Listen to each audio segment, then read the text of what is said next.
Hello, LinkedIn. Me again. So, we've got another fantastic guest with us today. So, we've got Alison Fitzsimons from Evelyn Partners. And we're going to go in and talk about all the fantastic things that Alison does, because Alison's fantastic. But we'll also talk about all the good things that Evelyn Partners do. But before we do that, right, so I've got to have to need to apologise because I'm a bit tender because we had our award ceremony last night, the Seed Awards. So only the second time that I've kind of had a little bit of a hangover while I've been doing the show. And I'm not too bad. I'm not as bad as Alana. So Alana will be sitting watching this right now in the office, feeling a bit poorly. So Alana, that's what you get for drinking so much. But we had the Seed Awards last night, and I'm so proud and happy to say that Harry Jackson, who is one of our graduate apprentices, won the Young Person of the Year. And I was telling you, I learned the car, Alison. For me, that's what it's all about. What we do is try to help that next generation become the best version of themselves. So I was a proud work daddy again last night, and even Heather. So Heather's obviously been Evan won Apprentice of the Year. Heather's known Evan for years, so she's going nuts. But obviously doesn't know Harry as well. But she's still going nuts. She's like, I just feel so proud, and it's not as if it's her boy or anything like that. So it just shows how much of that family feel we've got within the business, that everybody's rooting for each other and everybody's really happy. So Harry is in the process of doing a maths exam just now. So you're not going to see this. You'll see it back. But well done, son. You deserved it. Do you believe you deserved it, Andrew? So before we get started, so we need to say a big shout out to Bob Mango Media. Andrew, well done for putting this all on. Where's in Key's studio? It's fantastic. It's lovely. Love it. It's lovely. So thank you, Andrew. And then we'll give a shout out to Grow. So I've got a large caramel latte, and I've got I love you every day. So you had an Americano, didn't you? I did indeed. Right. So show the camera your cake, so your fancy cake. To point it this way. Yeah, just point it that way. So there you go. What was that? A traditional cake or something? Like that, a school cake or something? Something like the same. And then Andrew and I have got the old faithful the honeymoon slices. In fact, was it called an old school? I think that was it. Yeah. Yeah, so Alison's got the old school cake, so it's basically a sponge with icing and sprinkles. Looks great. It does look great. So Alison, thank you very much for joining us. Right, and thank you for being our guest today. And we've kind of spoke about this for a while, so I've been desperate to get you on because you have helped me out massively, right? And your business has helped my business and me personally out massively. So I thought, do you know what? The show's all about introducing people to other people that I think can help them. And I think you are 100% one of them. So do you want to talk a wee bit about Evelyn Partners, what the business does, and then we'll just see where the conversation goes. Thank you, Jamie. That is some intro. Absolutely honoured to be here today. I have been super excited all week. A little bit nervous, but very excited. Is it nervous about the show or nervous about the fact that I'm interviewing you? Oh, that you're interviewing me, Jamie, not about the show. In case I ask you something that's exactly. We've already talked about the technical questions and keeping them well away from me. We'll be fine.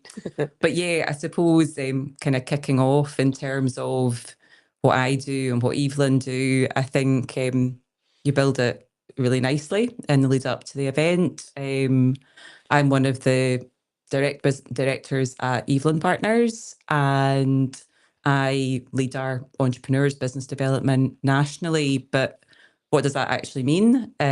Well, it's really all about, the role is all about bringing people together and building relationships for now and into the future, and really just trying to help folk feel inspired about their financial future.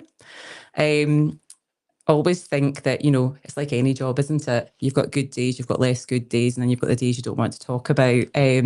But a lot more good days than not. So and I always think, in my role, I'm really lucky because I get to go out and meet interesting people like yourself who are building amazing businesses and find out how, more about you, more about the business, what makes you tick, and then think about, well, actually, how can we help you? And if it's not something that we do directly, then I think what's really great about Evelyn is within, and myself personally, not that I think I'm great, but you are great, don't worry. I'll tell everybody you're great. But, if it's not something that we do directly, where can we, we are a big business now, kind of came from an entrepreneurial background, but we're a big business now, but where can we activate our wider business network to support you, to support your team? And that's something that we're really kind of passionate about. In terms of Evelyn as a business, well, I think, we talk a lot about purpose, and I think it's probably fair to kick off that, our purpose is to place the power of good advice into more hands. And, one of the ways that we do this, which I think I say this often, it's relatively unique for a wealth manager, is that we actually support entrepreneurs and their teams at, every stage in their life, at every point in the business journey. It's about trying to make sure that people have access to kind of good advice to support financial decisions at the point that you need us. So whether that is someone that's starting out, whether that's someone that's scaling up, or, of course, if that's someone that's thinking about, they're moving back from the business, it might be an exit, it might be a generational pass down. It's like helping people feel really confident about that next stage. And, we're lucky to be in that position. So yeah, it's so I'm delighted that we've helped you. Yeah, so no, far in the you journey. have. As I say, when we first came to, because I'll be honest, when we spoke for a long time before we ever actually came to you, because I thought that we were too small, too early in our journey, to all these kind of things. But then when I realised that it doesn't matter what stage you are, right? Whether that's in your business and you're an entrepreneur running a business, or you're a person that's just looking at how they can potentially manage their potential wealth better. Because this is one of the things that I said is, I wish I had, and I think I said it in the video, I wish I met you probably 7-8 years ago when I did have money. Before I went out there and started my own business, because even back then there was decisions that I made that weren't very good because I didn't know any better. And it wasn't, you just, in most businesses, see, if you want, even when you get up to the senior levels, you don't really get a huge amount of kind of help about your personal situation and how you can make sure you can invest your money in the best way possible so as it works for you for the longer term. People just pay your wage and you just spend it basically. And I just honestly I've said it all along. If I'd met you probably seven years ago, I think I'd have been delivering Chineses for the length of time I was delivering them, because I would have been in a better financial position when I started the business. But listen, you live and learn, and that's why I'm really, really passionate, and I say to people to try and introduce you to you. And I've done it with a couple of people recently. I've said, listen, if you're wanting to try and look at how you can do this probably a more efficient and effective way for you for the longer term, for you and your family, go and speak to Alison. I don't know if anybody has actually reached out to you, but there's a couple there that are on the cusp of speaking to you. But for us, obviously, we needed to start getting things in place to protect both us and the business. And the help and support we got off of David, Jim, yourself, and everybody else that we dealt with, and Evelyn, I think was fantastic. So you guys have got a lot of the things where most businesses would have to go and search all over the place to get it, whereas you've got it all under the one roof. Yeah, and I think that's really important. There was a few things that you kind of touched on there. And obviously we're speaking today with a bit of an entrepreneurial lens over things. But, a lot of the things that we do for people in all different walks of life and supporting them, at really whatever stage they're at to kind of make better decisions. But a couple of things that you said there about, kind of senior running a business, super busy. I think this always comes back to a bit of confidence as well. And so often we're working with people that are leading businesses. And I've said this to you before, for some reason, people think that they're kind of supposed to be on top of all of this stuff. And, actually, I mean, it's rarely the case. And, it may be we deal with lots of people that are, for example, a chartered accountant leading a business. And yeah, of course they know their stuff, but do they have time? Correct. They don't. No. So our role is to kind of step in and be that person that kind of gets in touch with you and says, have you thought about X, Y, and Z?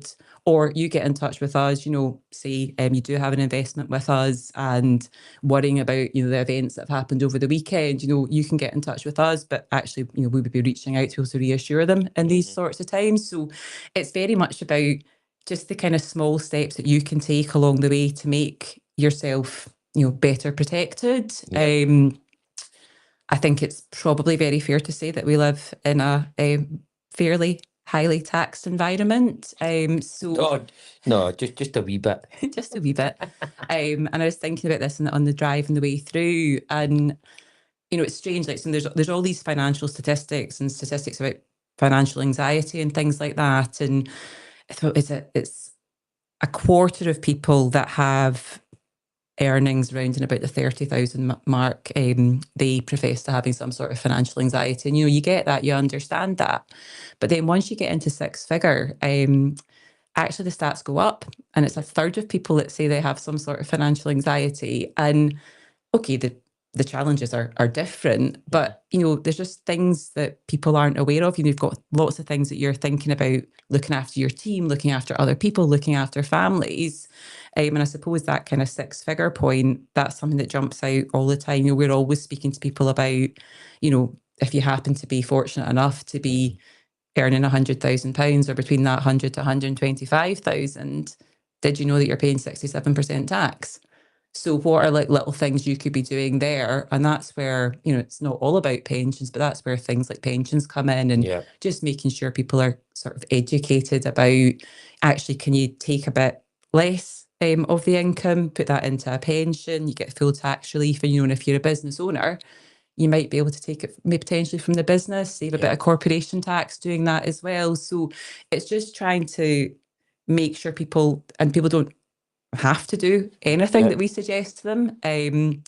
But it's just about making sure that people are understanding of their options. And you talked about the protection piece. And I think you're absolutely right. I think this is, it's lovely when you're speaking to people and it's all going really, really well, but sometimes you just need to take a step back and go, the very first thing we do is we've got kind of two sides to the business, the financial planning side and the investment side. If we're working with a business owner, before we even start speaking about the investment side, we're checking in with you to say, well, actually, have you thought about the protection? Have you taken some funding into the business? Is the key person, is the loan protection, is that all in place? Because hopefully it won't, but what if the worst happens? And, perhaps the individual, there might be a family situation there might just be one person working. What if something happens? How can you make sure that things are protected? And we obviously would do it in the personal side as well. So I do think that's something that people don't realise that we do. But I think it's more about the power of the financial planning and the investment working together. And I think that's why, it's interesting. You see, I have people saying it to me all the time. I mean, I just don't have enough money to speak to Evelyn. I mean, you don't have to have any money to speak to us. Speak to us, have the conversation. And, there's lots of things that we can do to support on the journey, as well as, when people are getting to the other side and, we're starting to have the conversations about what is their succession plan? Are they coming out of the business? How can we make that as efficient for them as possible? So, it's across the board. So I'm very glad that you did reach out, Jamie. Took a bit of time. We just had to bump into each other about 5 times at different events. Yeah, and I think that's it. It's the kind of, the power of connection piece. Oh, massive. And, activating networks. And I can't remember whether, I think it was maybe via Entrepreneurial Scotland rather than Scale Up Scotland. So it was through ES to begin with, but I think we had met somewhere before that. We had met somewhere before it, and then I can remember coming to an ES event at your office, because that's the first time I'd been there. Because I actually asked to book a wee room out, because I was that must have been before I went and get the loan, because I was delivering a wee pitch to my ES cohort colleagues before the event thing that we had. But we'd met before that, because I can always remember going, oh, that's good, I'll meet Alison when I go. Because we'd said that, she said, oh, when I'm coming up, we'll say hello. But I think it was just, we'd met each other at these things, and I was always interested in what you did. But as I say, I thought at that point, we're basically, you're sitting in the business going, we're sitting here just making sure we can keep the lights on. Then that's the last thing that we've got any time or need for at the moment. But then once you realise it's not just about that, it's about getting you to understand the processes, getting you to understand how things can and should work or could work. So it doesn't matter whether you're sitting with 2 pence or sitting with 20 million. The process is still the same. Yeah. Right? You're just now dealing with different numbers. Yeah. And that was clear and plain and clear once we actually started having proper conversations. It was good. Yeah, because and I think that's it. It's people think that it's and I say I don't know how to say this correctly, but we're often approached at the point that something's about to happen and perhaps someone's about to come into capital. And sure, that's really important. It's a big part of what we do. It's an important part of what we do. But quite often we're in that situation that's right at the last minute, and we'll look at it and it's like, oh, right, brilliant. It's still life-changing amounts of money, right? But it's like there's little things that we would have done like along the way that just would have made that a little bit more tax efficient. You might have, because you work hard, we pay a lot of tax. Yeah. I'm not saying that we shouldn't pay tax, but it's, you don't need to pay more than you need to. Yeah. So that's been a big, again, kind of focus for us, is really trying to engage people early and have the conversations early, so that, whatever happens, and say, things don't go to plan for somebody, and there's not a potentially big exit at the end of the table. Well, hopefully we've worked with them over the years that we've built up other things for them. Yes. So they've got protection, they've got a bit of a security blanket there. So, because it's because obviously, like for us, one of the things that David did for us was putting in place. So I've moved some of my things over to a SIP. And again, that's then to look at, right, how can I better invest what would be my personal pension stuff into something that I can then hopefully have as a bit of a kind of retirement plan, buying commercial properties, whatever like that. And just having somebody there, because we had actually spoke to quite a few people. So Kane and I had been speaking to a few people looking at how we could do this, and David just made it dead easy for us, to be honest. So I'll give David a big shout out because he's a good guy. But that was just made so much easier. That's really nice to hear. And I think that's it. It's just about making it easy for people, because you are busy. So let us take some of that load. You don't have to worry about it. We'll be on it. And it's nice to hear, actually. People do come back to, we spoke to 4 or 5 individuals and our businesses, and then we came to you. And I think it's not just about one factor. It's not, there's the what we do in the day jobs, but there's also the kind of the network piece. And I think, having been immersed in this, I'm just blown away by, the Scale Up Scotland, what Ken and Ewan do out at Blair. It's just so amazing. You've touched on Entrepreneurial Scotland, Vistage, all of these things. But what I think has been great with Evelyn is, we're part of it, and we have, we're making sure all the time with our clients, whether they're still on the journey, whether they're exited, that we're able to bring them to events, put them in the room with other interesting people for them to meet who they might not know already. So that's a really big part, whether, we're working on our next Entrepreneurial Minds, which will be in like early summer, and we'll hopefully have, I know one of my confirmed speakers has kind of come out of the business that he led now, got an ask out to somebody else, and hopefully be able to kind of bring to life some real stories. And it's just about, being there for people, not just as their wealth manager, but where else can you add value? Where else can you help? And I think that those kind of networking stroke kind of peer-to-peer discussions, talk about peer-to-peer all the time, but those kind of discussions, and you never know. Well, that one, what was the one I went to? I went to one at your place, and who was it? So basically, me and Eddie Black were there, and I can't remember where it was. Anyway, I met 2 people that night. That's it. And I'm going like that. And speak to these people quite a lot now. And you're going, I would never, ever have met those 2 people. Never. Yeah. Right? Because we're in completely different circles, completely everything else. And it just, again, it's one of those ones. I don't even know why they were there, but they were obviously there for a common reason, to see or hear whoever was speaking. But we would never, ever have met. And the 2, we've actually had a good relationship back and forward that have all helped each other. Yeah. That's what it's about. I love hearing that. That is just kind of what it's all about. And that's the kind of, I suppose, the added bonus parts of the job, when you get to do things like that and bring people together, and they have a conversation that sparks off that you're nothing to do with. It's nothing that's in your wheelhouse, but you've put 2 people together that can help each other and activate even more networks. And this is where we talk about this a lot in this show, and also a big part of what I said up on the stage yesterday was people can't do things on their own, right? If they think they can, they're kidding themselves on, right? So this world run about people wanting to be heroes, right? That's fine, but the world is built on relationships, right? And the more people you can get to be connected to and have meaningful discussions with, the better chance that the bigger the chance is that something's going to good come out of it. Yeah. And I'm always a believer in that. See what you guys do, and that's something I love about it, is see that bringing everybody together. It's not like there's anything really in it for Evelyn, right? To be honest, it's not as if you're bringing all these people together and you're going to get hundreds more work out of it. Yeah. But you're doing it for the right reason, right? So you're doing it for the purpose of the purpose of the business. And yes, you'll get work out of it more than likely because people start talking and then they go, "Oh, I didn't realise you did that with them. I might look at that." Blah blah blah blah blah. But the fact that you brought everybody together, all it means is so I got away from them going, "That was a great night. Up there again.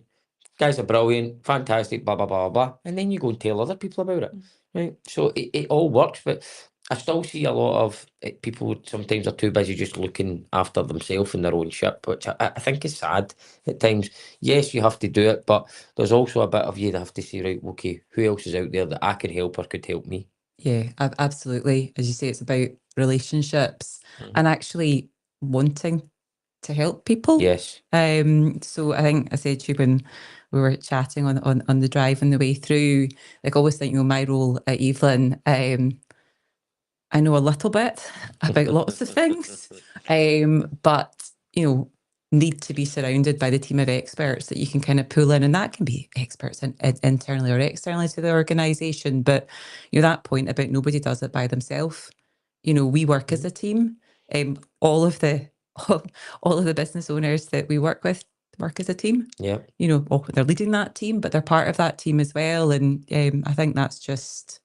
yeah, it's just so important. You're doing it for the right reasons. And as you say, Jamie, when we're bringing people together, it's because it's the right thing to do. And actually, we love it. I kind of harked back to, when I kind of first started at what has now become Evelyn, and 15 years ago. And at that point in time, our senior team had just brokered a private equity backed management buyout to take the business out of where it was. And we've kind of been on this scaling journey since.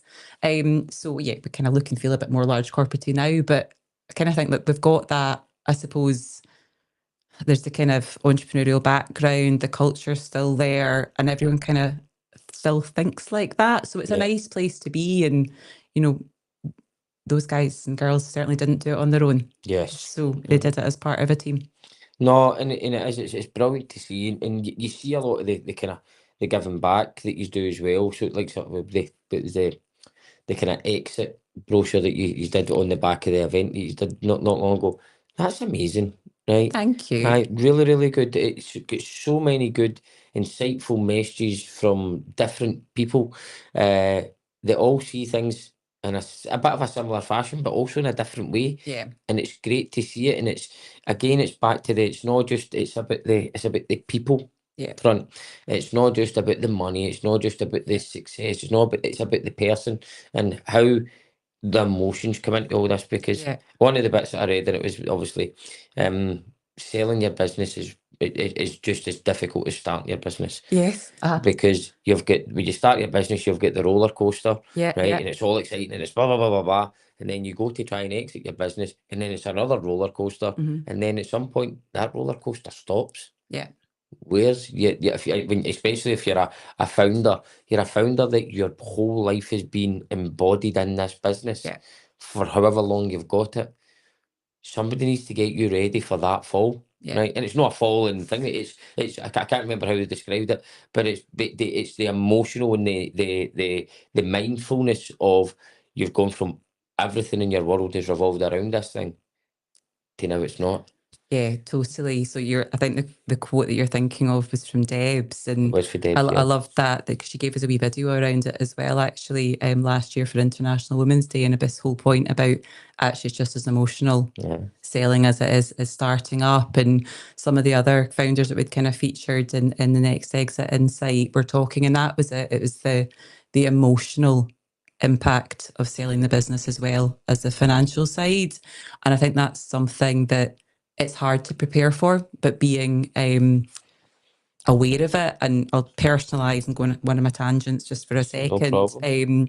So my other half is a former professional rugby player. He's a lovely chap as well. Thank you. Well, I like him. And your wee guy's a wee cutie. Thank you. He is. He has his moments. He's a 3-year-old too. True.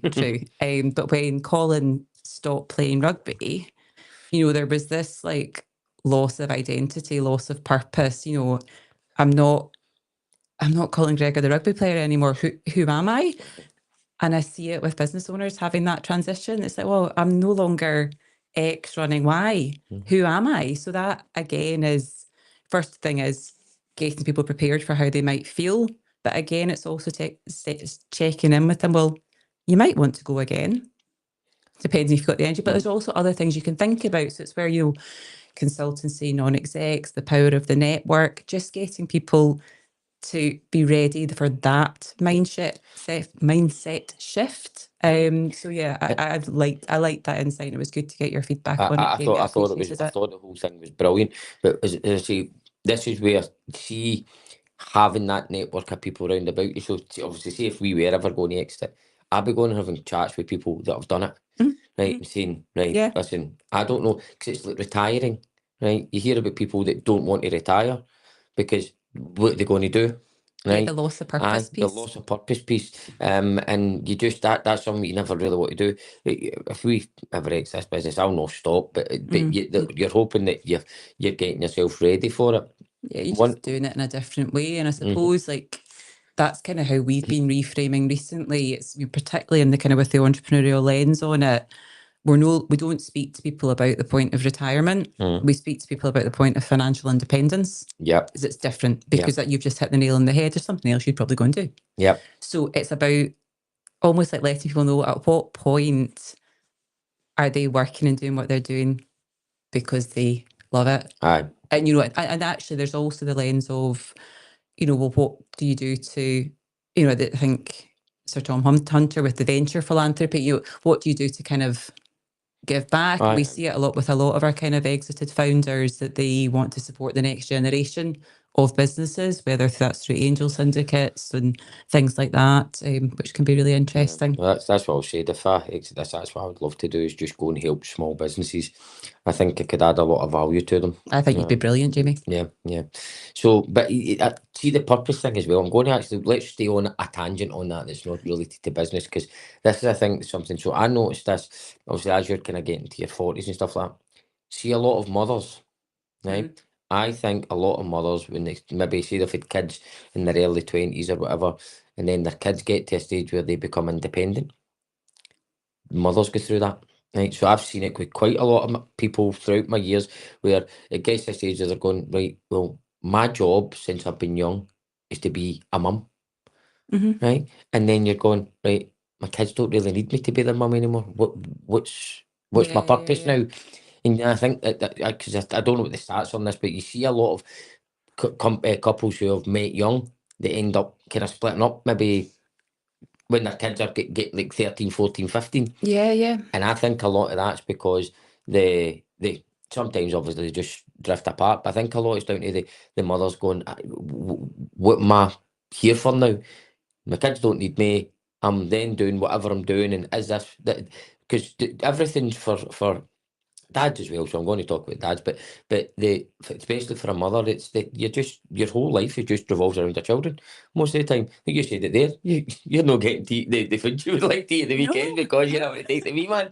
But there's that whole thing where you're going, and it was then maybe about, I don't know, 4, 5, 6 years ago, I think maybe it was, whenever me and Hayley split up, I went, that's what I see, is that she didn't know what she wanted in life now, because she didn't, which the whole purpose for ages is away.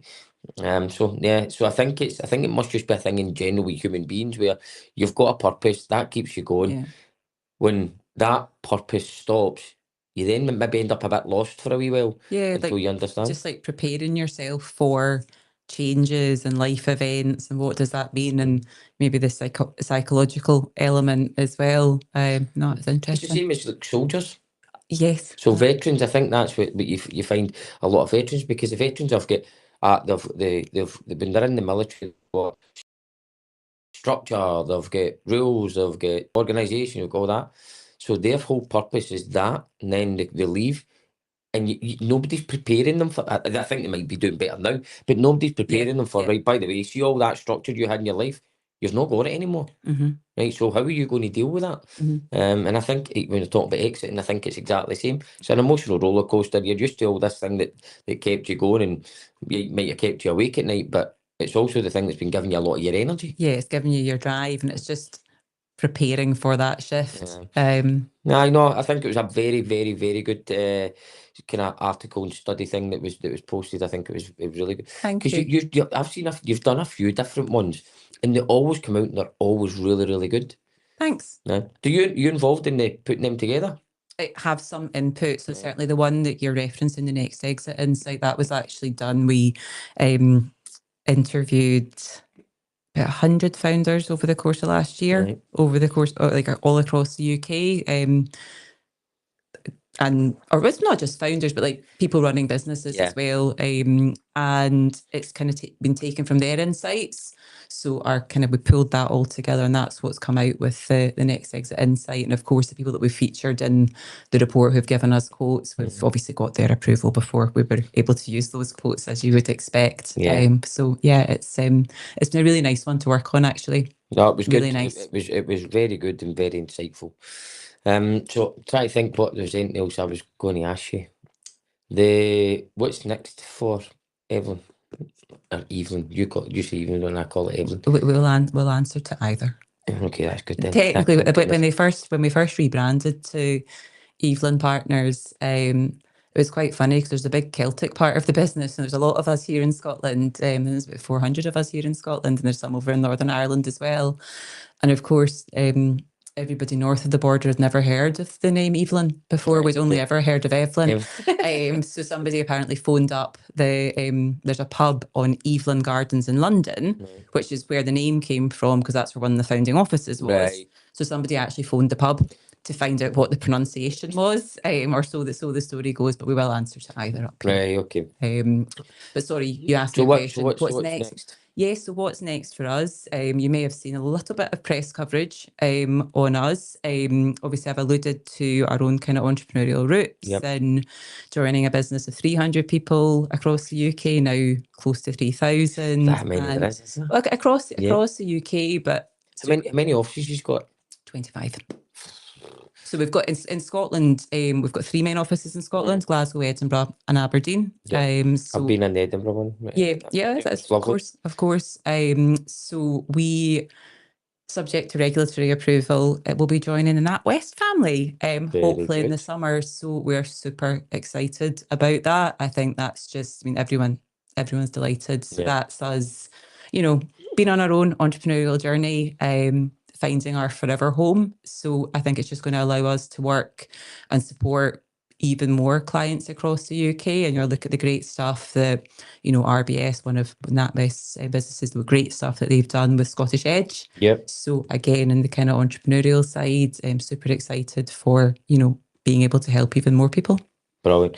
No, I think for me, I can't speak highly enough about what you do. Right? Obviously, I'm going to add you into that, because I don't think we would ever have joined and became part of it without you, because it was that relationship that we built that made us come, because it just got that comfort factor that we could come and we could utilise the business. And to be fair, we've got 1, 2, 3, 4 maybe different services that we're working with these with. So it's brilliant. So I think for anybody that's involved in running a business, or anybody who wants to understand how they could potentially manage their own personal situations in a potentially better way, I think it's definitely a company they should be getting in touch with. So they should be getting in touch with you and seeing how they can do that as good as they can do. Yeah, and that's it, Jamie. It's like, if anyone is interested in watching and wants to have a chat, please reach out. We'd love to, as I said, like right at the outset,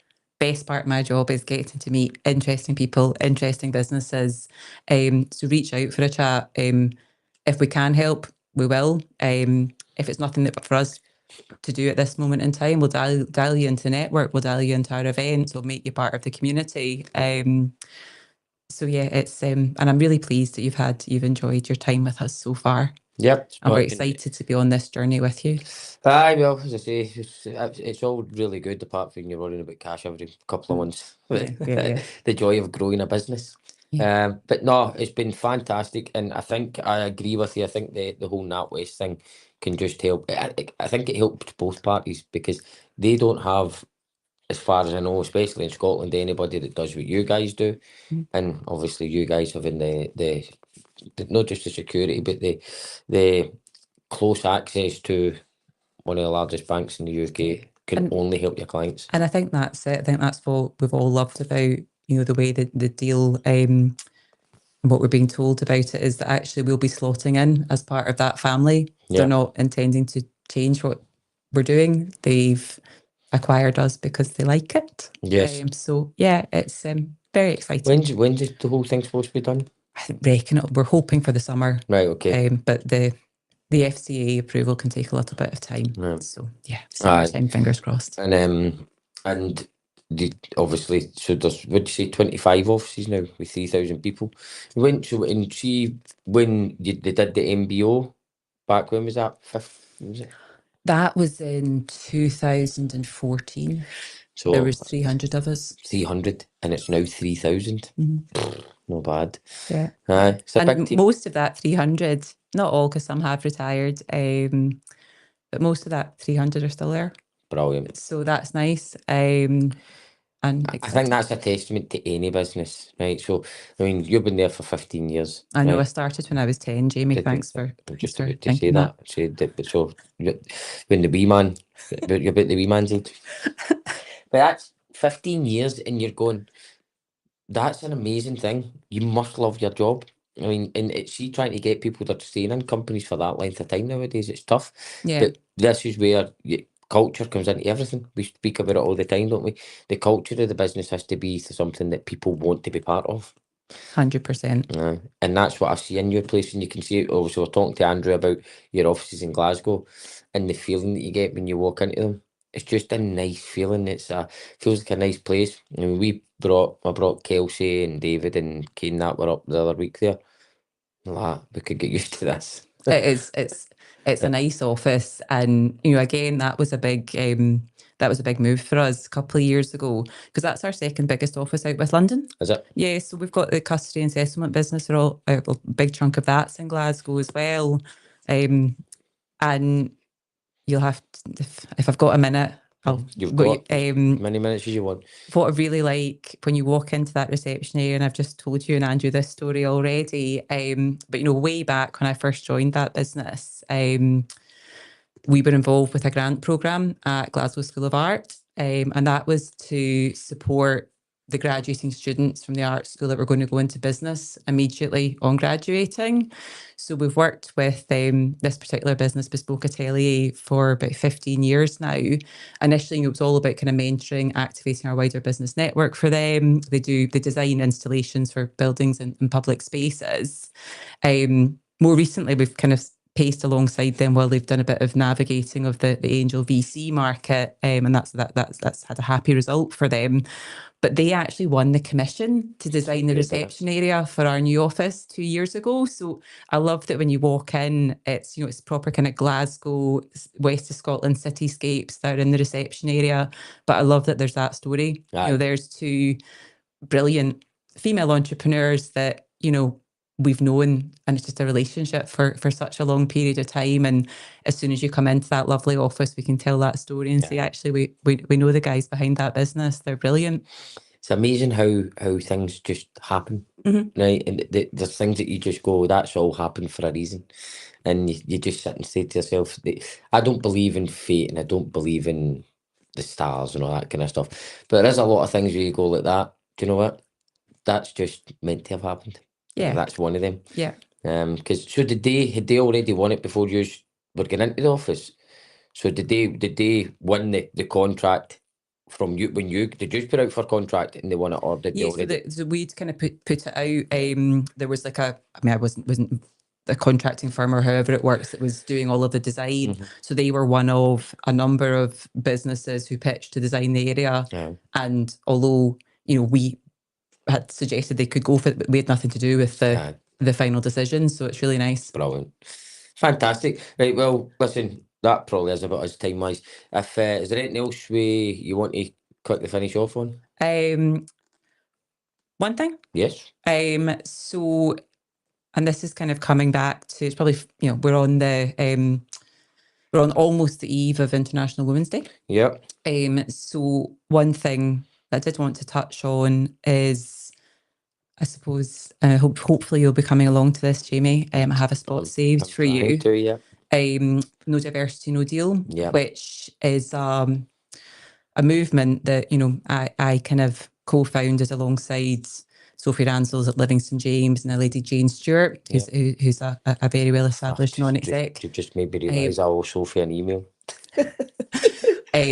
So Evelyn, I have to say, Evelyn Livingston James have been massively behind this since the beginning. The whole purpose of No Diversity, No Deal is to inspire the next generation of female founders, deal makers, that community. We're coming up to our 10th event, which is towards the end of this month. And I think that's just really important. It's not, this is one movement that we're part of, but in terms of Evelyn as an organisation, you touched on the Next Exit Insight earlier. Less than 2% of funding goes to fully female founding teams. But within that insight that we produced, there was a slightly worrying trend that actually female-led businesses seem to be exiting on average for less than male peers. So, there's this whole piece about, is there some negotiation bias here? Is there any sort of systemic changes that could be made? Why is this?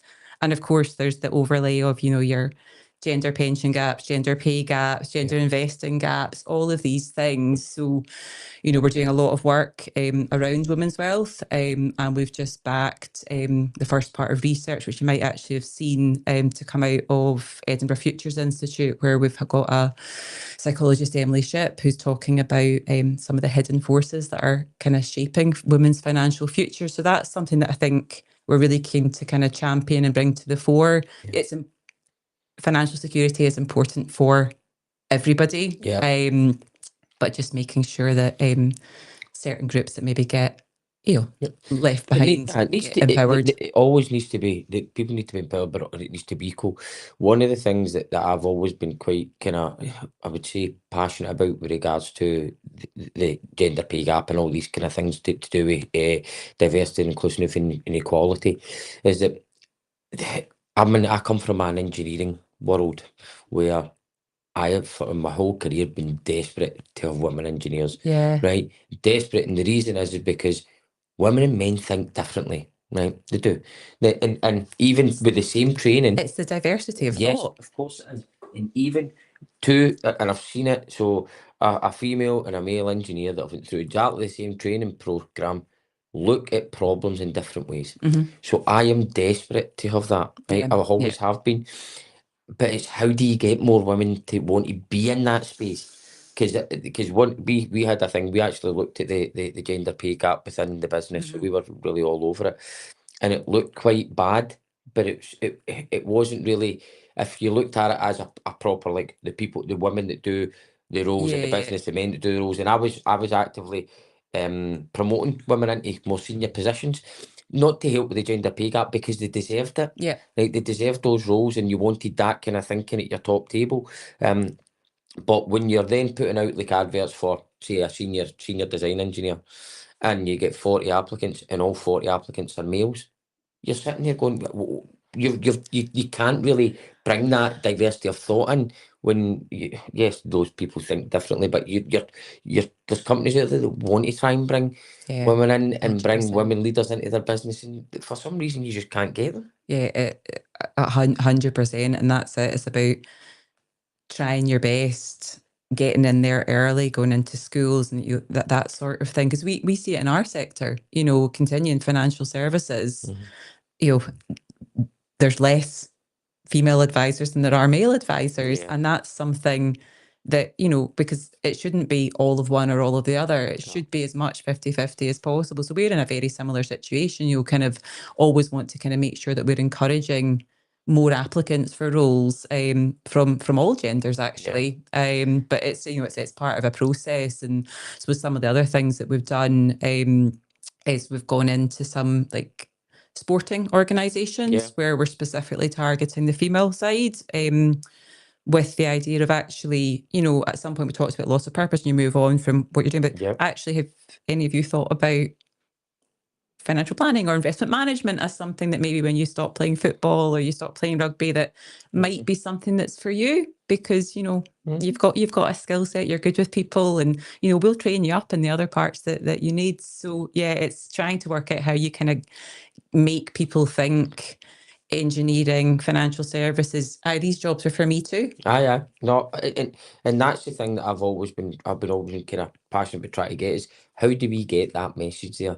And because I would love to see more females coming into engineering. Is that's my subject. I just love it because the ones that I've met, you're going, this is great because you just think differently from them. Yeah. Right, and you need that different thought process. One of the big things I'm kind of really keen and passionate was see getting neurodiversity thinking coming into the workplace. 100%. Obviously, we're quite fortunate in the fact that we've got a couple of people that are quite neurodiverse thinking anyway.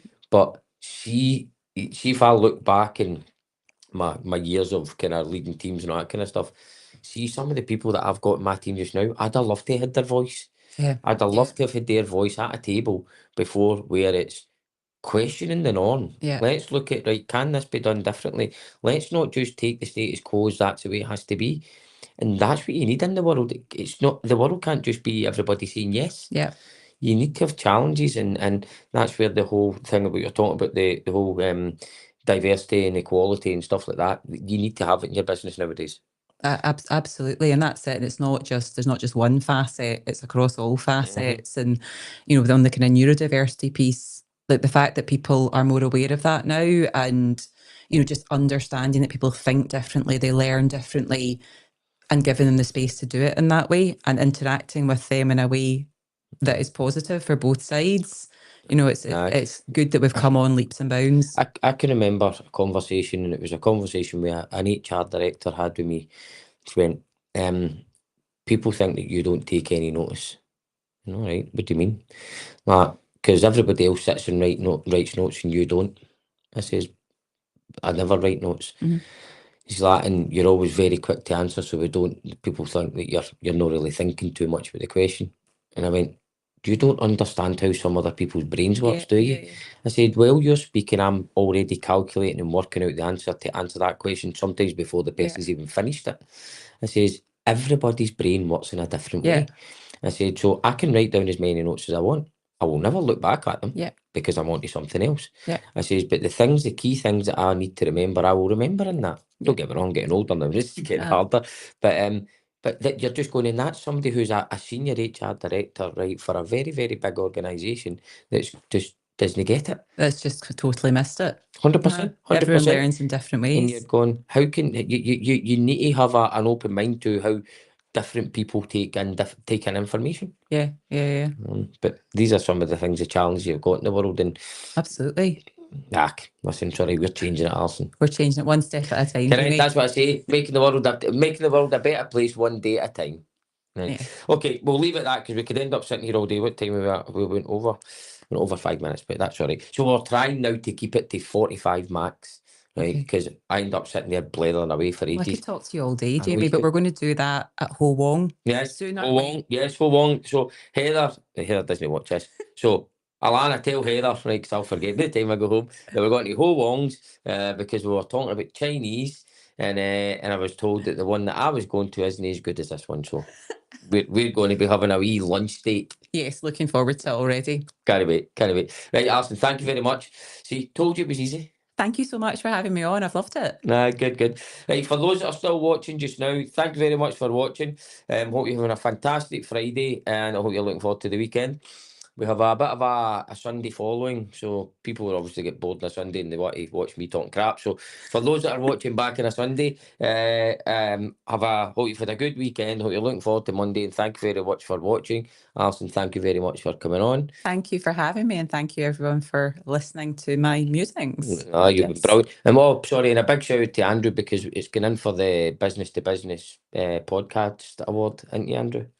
Fantastic. So we're Good luck for that. Scotland's podcast of the year.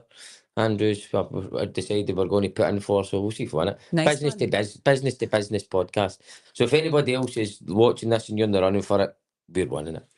Quite right. Right, thanks, Alison. Thank you very much, Cheers, everybody. Jamie. Thanks, Cheers again, Andrew. Andrew.